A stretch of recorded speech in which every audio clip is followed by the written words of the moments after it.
बांग्लादेश में विद्रोह और हिंसा ने प्रधानमंत्री शेख हसीना से उनकी कुर्सी छीन ली। भारी प्रदर्शन के बाद तख्तापलट हो गया। हालात बिगड़ता देख उन्होंने देश छोड़ दिया और भारत में शरण उन्होंने ली। उनका विमान दिल्ली के पास गाजियाबाद के हिंडन एयरबेस पर उतरा है। तस्वीरें भी आपको दिखा रहे हैं। सोर्सेस के मुताबिक शेख हसीना आज भारत में ही रहेंगी। इस वक्त शेख हसीना हिंडन में मौजूद हैं। उनकी सुरक्षा के लिए कड़ी सुरक्षा तैनाती की गई है। सोर्सेस के मुताबिक शेख हसीना शरण लेने के लिए लंदन जा सकती हैं या फिर स्विट्जरलैंड भी जा सकती हैं। बांग्लादेश में जारी अशांति के बीच में पश्चिम बंगाल में भारत बांग्लादेश सीमा क्षेत्र को हाई अलर्ट पर रखा गया है। भारत ने बांग्लादेश के लिए सभी रेल सेवाएं रोक दी हैं। वहीं बांग्लादेश में तख्तापलट के पीछे पाकिस्तान की साजिश भी हो सकती है, जो जानकारी मिल रही है।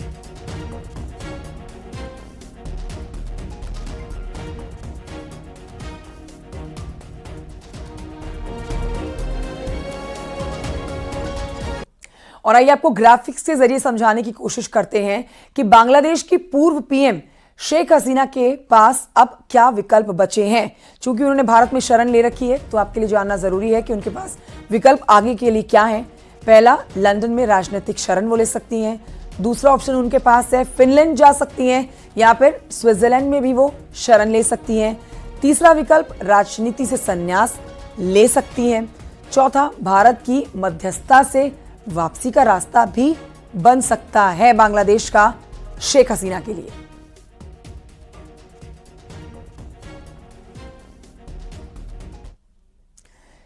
अब आपको बता देते हैं कि शेख हसीना ने राजनीति को अलविदा कह दिया है। अब वो राजनीति में वापसी नहीं करेंगी, ऐसा कहना है कि उनके बेटे सजीब वाजेद जाय का। उन्होंने कहा है कि शेख हसीना अपने नेतृत्व के खिलाफ हुए विद्रोहों से बहुत ज्यादा निराश हैं। उन्होंने कहा कि शेख हसीना रविवार से ही इस्तीफा देने का विचार कर रही थी।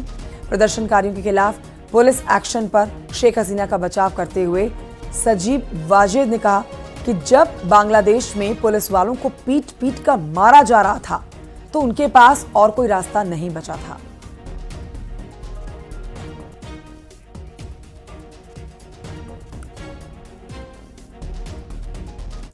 तो शेख हसीना ने पीएम पद से इस्तीफा दे दिया है। उन्होंने बांग्लादेश भी छोड़ दिया है।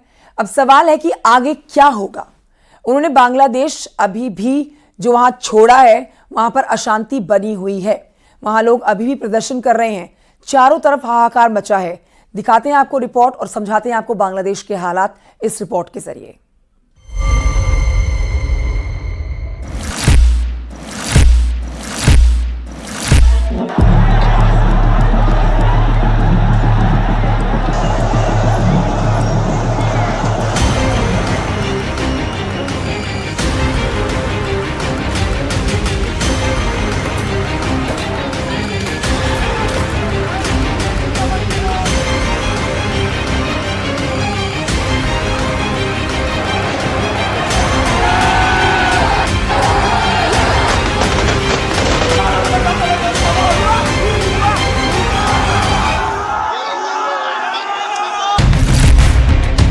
पहला हथौड़ा बांग्लादेश के जनक बंग बंधु की मूर्ति पर। दूसरा हथौड़ा बांग्लादेश के लोकतंत्र पर। तीसरा हथौड़ा बांग्लादेश की समूल व्यवस्था पर। चौथा हथौड़ा शेख हसीना सरकार पर। तस्वीरें हिला देने वाली हैं। बांग्लादेश के 53 सालों के इतिहास में ऐसा कभी नहीं हुआ। राजधानी ढाका को फूंक दिया गया। हजारों की तादाद में लोग सड़कों पर उतर आए। हिंसा का तांडव जारी है।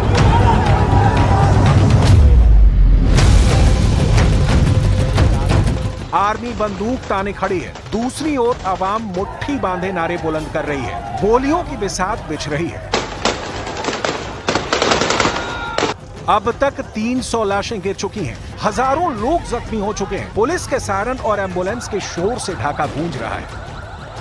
जो विद्रोही हैं, वो तो जान हथेली पर उठाए घूम रहे हैं, लेकिन जो आम लोग हैं, घरों में दुबके हैं, सहमे हुए हैं। देश का क्या होगा? मुल्क को इस धधकती आग से कौन बचाएगा? बांग्लादेश उन्माद की आंधी में तिनका सा बिखर रहा है। बांग्लादेश पहले ईंट दर ईंट टूटा, अब दीवार दर दीवार ढह रहा है। प्रधानमंत्री शेख हसीना के आवास गणभवन में हजारों की भीड़ घुस गई, बेडरूम तक पर कब्जा जमा लिया। हिंसा को देखकर शेख हसीना भाषण रिकॉर्ड करना चाहती थी, लेकिन उन्हें ऐसा करने का मौका तक नहीं मिला। बांग्लादेश के पीएम हाउस के बेडरूम में प्रदर्शनकारी को आराम फरमाते देखा जा सकता है। प्रदर्शनकारी को पीएम हाउस के लॉन में भी टहलते देखा जा सकता है। भीड़ ने गृह मंत्री अज़दुज़्ज़मन खान के घर को भी आग के हवाले कर दिया। शेख हसीना की पार्टी अवामी लीग के दफ्तर में गुस्साई भीड़ ने आग लगा दी। बांग्लादेश इस वक्त आक्रोश वाली जलती भट्टी बन चुका है। जनता का गुस्सा सड़कों पर खूनी संग्राम में तब्दील हो गया है। प्रधानमंत्री शेख हसीना ने पहले इस्तीफा दिया, उसके बाद अपनी छोटी बहन शेख रेहाना के साथ देश छोड़कर भाग खड़ी हुई। अराजकता, अव्यवस्था, आक्रोश, आगजनी, आक्रामक और हिंसक हुई भीड़ ने मुल्क को पतन के पाताल में पहुंचा दिया है। पूरा देश जल रहा है। खून, जख्म, लाशें और मातम के बीच देश की कमान आर्मी ने संभाल ली है। आप कह सकते हैं कि बांग्लादेश में तख्ता पलट हो चुका है। चीफ ऑफ आर्मी स्टाफ वकार उज जमान ने ऐलान कर दिया है कि वो सब संभाल लेंगे।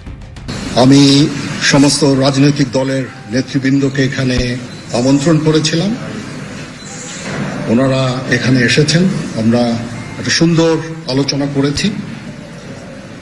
সেখানে আমরা সিদ্ধান্ত নিয়েছি যে একটা ইন্টারিম গভর্নমেন্ট আমরা ফর্ম করব এবং ইন্টারিম গভর্নমেন্টের মাধ্যমে এদেশের সমস্ত কার্যকলাপ চলবে।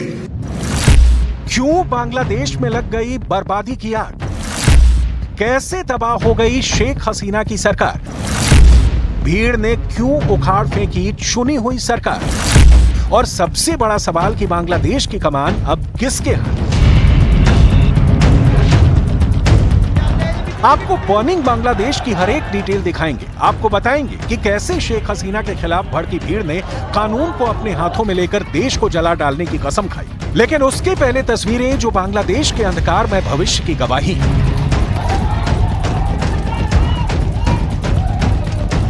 प्रदर्शनकारियों ने कई अहम रास्तों पर भी कब्जा कर लिया है। इंटरनेट को पूरी तरह से बंद कर दिया गया है। इस बीच मुख्य विपक्षी पार्टी बीएनपी के कार्यकर्ता बड़ी संख्या में सड़कों पर उतर आए हैं, जो आवामी लीग के कार्यकर्ताओं को निशाना बना रहे हैं। जब प्रदर्शनकारी स्टूडेंट्स अगेंस्ट डिस्क्रिमिनेशन के परचम तले आयोजित असहयोग कार्यक्रम में भाग लेने पहुंचे, आवामी लीग, छात्र लीग और जुबो लीग के कार्यकर्ताओं ने उनका विरोध किया, जिसके बाद दोनों पक्षों के बीच झड़प हुई। राजधानी ढाका सहित देश भर में सेना तैनात कर दी गई है। सड़कों से पुलिस को हटा दिया गया है।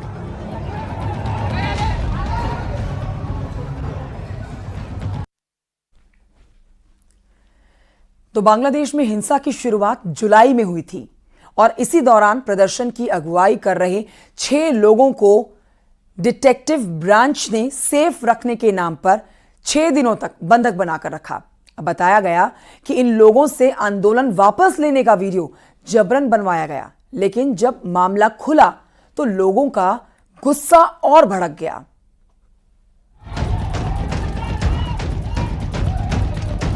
देश भर में कर्फ्यू लगा दिया गया है। स्कूल, कॉलेजों और मार्केटों में 3 दिन की छुट्टी का ऐलान कर दिया गया है। हिंसा को देखते हुए कई ट्रेनों का ऑपरेशन अगले आदेश तक रोक दिया गया है। कपड़ा फैक्ट्रियों में भी ताला लग गया है। पुलिस ने लोगों को जहां तक हो सके घरों में रहने को कहा है। कोर्ट भी बंद कर दिए गए हैं। सुप्रीम कोर्ट के आदेश में कहा गया है कि बंदी के दौरान बहुत जरूरी मामलों में ही सुनवाई की जाएगी। इसके लिए चीफ जस्टिस इमरजेंसी बेंच का गठन करेंगे। बांग्लादेश में छात्रों का विरोध प्रदर्शन पिछले महीने एक विवादास्पद नौकरी कोटा योजना के खिलाफ शुरू हुआ था। विरोध प्रदर्शन अब सरकार विरोधी आंदोलन में बदल गया है। आंदोलनकारियों ने नरसिंहगढ़ी जिले में शेख हसीना की पार्टी आवामी लीग के 6 कार्यकर्ताओं को मॉब लिंचिंग कर मार डाला। रिपोर्ट्स के मुताबिक दोपहर में प्रदर्शनकारियों ने जुलूस निकाला था, जिससे आवामी लीग के कार्यकर्ता नाराज हो गए। उन्होंने प्रदर्शनकारियों पर गोलीबारी की, जिसमें 4 लोग घायल हो गए। इससे नाराज होकर प्रदर्शनकारियों ने पलटवार किया। आवामी लीग के कार्यकर्ता डर कर एक मस्जिद में छिप गए, जहां से निकाल कर उनकी पिटाई की गई, जिसमें 6 कार्यकर्ता मारे गए। इसके पहले सिराजगंज शहर में प्रदर्शनकारियों ने रविवार को पुलिस स्टेशन पर हमला कर दिया। उन्होंने पुलिसकर्मियों को मारा, वहां आग लगा दी। इस हमले में 13 पुलिसकर्मी मारे गए। जुलाई में ही बांग्लादेश में हिंसा शुरू हो गई थी। पिछले महीने विरोध प्रदर्शन को लीड कर रहे 6 लोगों को डिटेक्टिव ब्रांच ने सेफ रखने के नाम पर 6 दिनों तक बंधक बनाकर रखा था। इन सभी से आंदोलन को वापस लेने के लिए जबरदस्ती वीडियो बनवाया गया। जब ये कैद थे तब गृह मंत्री ये दावा कर रहे थे कि इन्होंने अपनी मर्जी से आंदोलन को खत्म करने की बात कही है। जब मामला खुला तो प्रदर्शनकारियों का गुस्सा और भड़क गया। इससे पहले शेख हसीना ने रविवार को सिक्योरिटी काउंसिल की इमरजेंसी मीटिंग बुलाई थी, जिसमें आरोप लगाया कि आंदोलनकारी वार्ता की टेबल पर आए। विपक्ष आंदोलन की आड़ में हिंसा कर रहा है। इस बीच छात्र आंदोलन के कोऑर्डिनेटर नाहिद इस्लाम ने ऐलान किया कि मंगलवार को प्रस्तावित ढाका मार्च अब सोमवार को होगा। अब सड़कों पर ही फैसला होगा। मीरपुर से हजारों छात्रों ने कूच किया। पुलिस ने रोकने की कोशिश की और हिंसा भड़क गई। आपको आगे दिखाएंगे कि क्यों जल रहा है बांग्लादेश, क्या है इसकी असली वजह। उससे पहले उस चेहरे को देखिए जो इस आंदोलन का चेहरा माना जा रहा है। नाम है नाहिद इस्लाम। इस्लाम ढाका यूनिवर्सिटी का स्टूडेंट है। उसने पुलिस पर आरोप लगाया कि 20 जुलाई की सुबह उसे उठा लिया गया। हालांकि पुलिस ने इससे इनकार किया। इस्लाम के गायब होने के 24 घंटे बाद उसे एक पुल के नीचे बेहोशी की हालत में पाया गया। उसने दावा किया कि उसे तब तक पीटा गया जब तक वो बेहोश नहीं हो गया। असल में बांग्लादेश में आग भड़की ही है, छात्रों के विरोध प्रदर्शन वाली। लेकिन अब इसमें विपक्षी पार्टियां भी शामिल हो चुकी हैं। शेख हसीना प्रदर्शन को कुचलने की कोशिश करती रही और मामला बिगड़ता चला है। अब आलम ये है कि बांग्लादेश धू कर जल रहा है।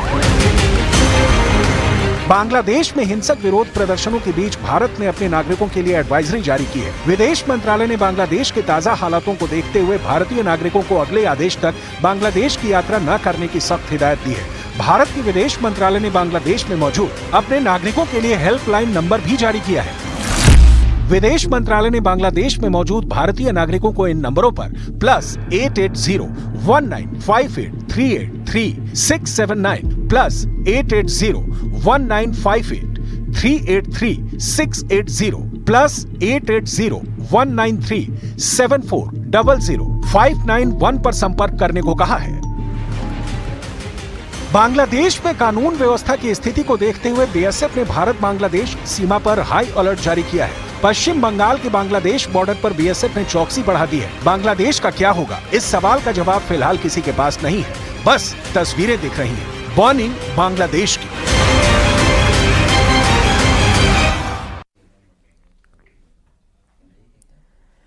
आखिर बांग्लादेश में हालात इतने खराब कैसे हो गए?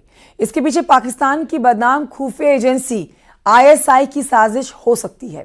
हो सकता है कि इस तख्तापलट के पीछे चीन का भी हाथ हो, क्योंकि शेख हसीना की भारत से अच्छी दोस्ती के कारण दखल नहीं दे पा रहा था चीन।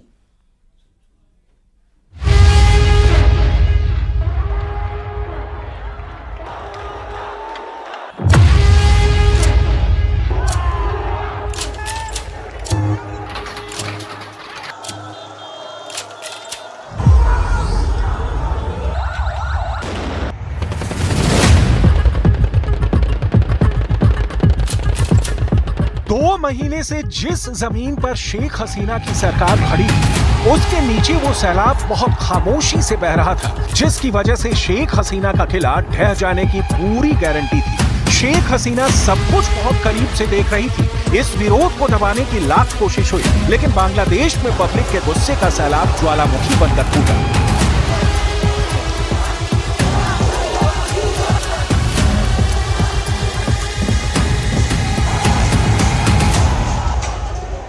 बांग्लादेश की प्रधानमंत्री शेख हसीना को अपना मुल्क छोड़कर जाना पड़ा।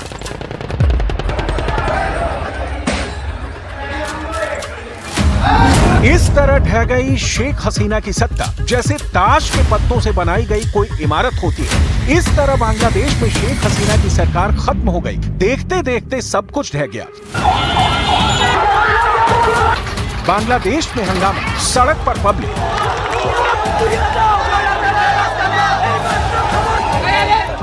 सिस्टम की नाकामी से भड़के नौजवान।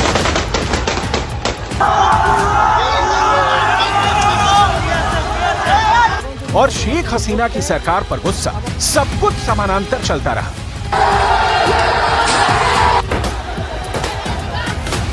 जून के बाद से बांग्लादेश में विरोध प्रदर्शनों का दौर ऐसा तेज हुआ कि जुलाई में नौबत फायरिंग किया गई और अगस्त शुरू होते होते शेख हसीना की मुखालफत इतनी ज्यादा बढ़ गई कि उनको बांग्लादेश को बाय बाय करना पड़ा। यानी जून में बांग्लादेश सुलगने लगा था और जुलाई में विरोध प्रदर्शन इतनी तेजी से बढ़े कि शेख हसीना को पहली बार लगा कि उनकी सत्ता कमजोर पड़ रही है। इसके बाद अगस्त की जब 5 तारीख आई तो शेख हसीना को देश छोड़कर जाना पड़ा। बांग्लादेश में शेख हसीना सरकार के खिलाफ जो पब्लिक ने बगावत की, इस दौरान हिंसा में करीब 300 लोगों की मौत हो चुकी है। 300 लोगों की मौत का गुस्सा जून से लेकर अगस्त तक इतना उबाल खाया कि शेख हसीना को बांग्लादेश छोड़ना पड़ा। बांग्लादेश में अब सब कुछ सेना के हाथ में है। इसी साल 23 जून को बांग्लादेशी फौज की कमान संभालने वाले जनरल वकार उज जमा ने कहा है कि सेना पर यकीन बनाए रखें।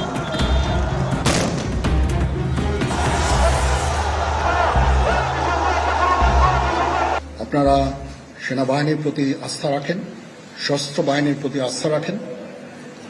আমি সমস্ত দায় দায়িত্ব নিচ্ছি।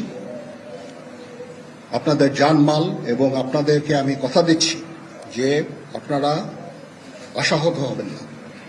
ইনশাআল্লাহ আপনাদের যত দাবি আছে সেই দাবিগুলো আমরা পূরণ করব এবং দেশে একটা শান্তি শৃঙ্খলা ফিরিয়ে নিয়ে আসব।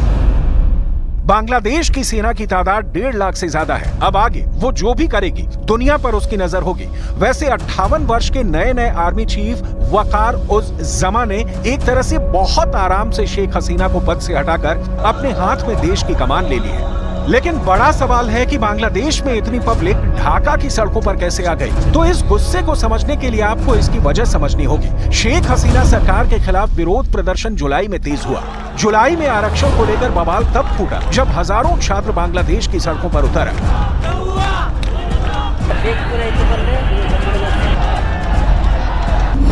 मुद्दा 1971 में बांग्लादेश की आजादी के लिए लड़ने वाले लोगों के रिश्तेदारों को सिविल सेवा में आरक्षण का रहा।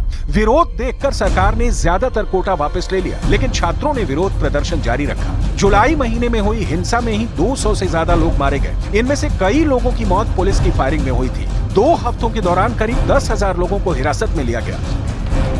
सड़क पर चलती गोली, छात्रों की गिरफ्तारी, बांग्लादेश में खून बहता रहा और दुनिया देखती रही। इस बात से अनजान की इसकी सजा शेख हसीना सरकार को मिलने वाली है।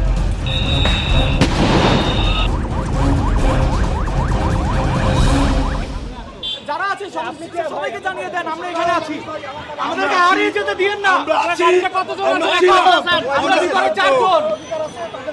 সরকার এটা বলতে পারে যে রাজনৈতিকীকরণ করা হচ্ছে, যেখানে প্রথম থেকেই আমরা বলছি যে আমরা সাধারণ শিক্ষার্থী, আমরা চাচ্ছি যে একটা দেশে কিভাবে, এটা তো একটা ন্যূনতম কমন সেন্সের ব্যাপার যে একটা দেশের 100%-এর মধ্যে 56% কখনো কোটা থাকতে পারে না, কখনো থাকতে পারে না। কোনো সুস্থ একটা দেশে, সুস্থ সমাজ ব্যবস্থায় কখনো 56% কোটা এটা মেনে নেওয়ার মতো না।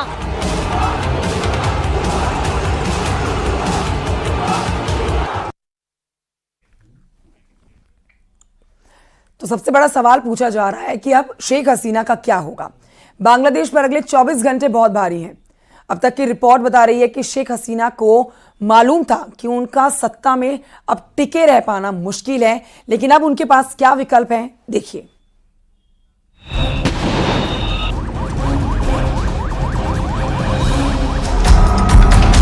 ये भीड़ किसी भी कीमत पर प्रधानमंत्री शेख हसीना का इस्तीफा चाहती थी। जुलाई में जबरदस्त हंगामे और हिंसा के बाद अगस्त में शेख हसीना को पद छोड़ना पड़ा और देश में शेख हसीना को अपनी सरकार जाते हुए नजर आ रही थी, ठीक वैसे ही जैसे ताश के पत्तों की इमारत ढह जाती है। इसीलिए शेख हसीना ने हिंसा को खत्म करने के लिए छात्र नेताओं से बिना शर्त बातचीत की पेशकश की थी। शेख हसीना ने कहा था कि मैं आंदोलनकारी छात्रों के साथ बैठकर बात करना चाहती हूँ, मैं कोई संघर्ष नहीं चाहती। জনগণকে জানাচ্ছি আপনারা অতি শীঘ্রই নেমে আসুন, আপনাদের সন্তানদেরকে বাঁচান। আপনাদের আমাদের আপনার নাম বলেছে কি বলেছে, আন্দোলন করছে না। छात्र नेताओं ने शेख हसीना के इस्तीफे की मांग को लेकर सविनय अवज्ञा आंदोलन का ऐलान किया। उन्होंने लोगों से अपील की कि वो टैक्स और दूसरे सरकारी बिल जमा न करें। इसके अलावा फैक्ट्री, सरकारी दफ्तरों को बंद करने की अपील की गई। ये गुस्सा इसलिए भी रहा क्योंकि बांग्लादेश की प्रधानमंत्री शेख हसीना प्रदर्शनकारी छात्रों को आतंकवादी करार दे चुकी थी। All the misrule and misdeed and terrorist activities and corruption, nepotism, so people rejected them. Right. That is the main. But when Awami League again come back to power, we work for country's development. Bangladesh में 4 जुलाई को national security council की बैठक हुई। इस बैठक में शेख हसीना ने प्रदर्शनकारियों से कड़ाई से निपटने का निर्देश दिया था। बैठक में कहा गया कि प्रदर्शनकारी आंदोलन के दौरान आतंकी हमला करना चाहते हैं। छात्र संगठनों ने भी आरोप लगाया कि सरकार इस चेतावनी के बहाने उन पर जुल्म करने के लिए तैयार हो चुकी है। इसी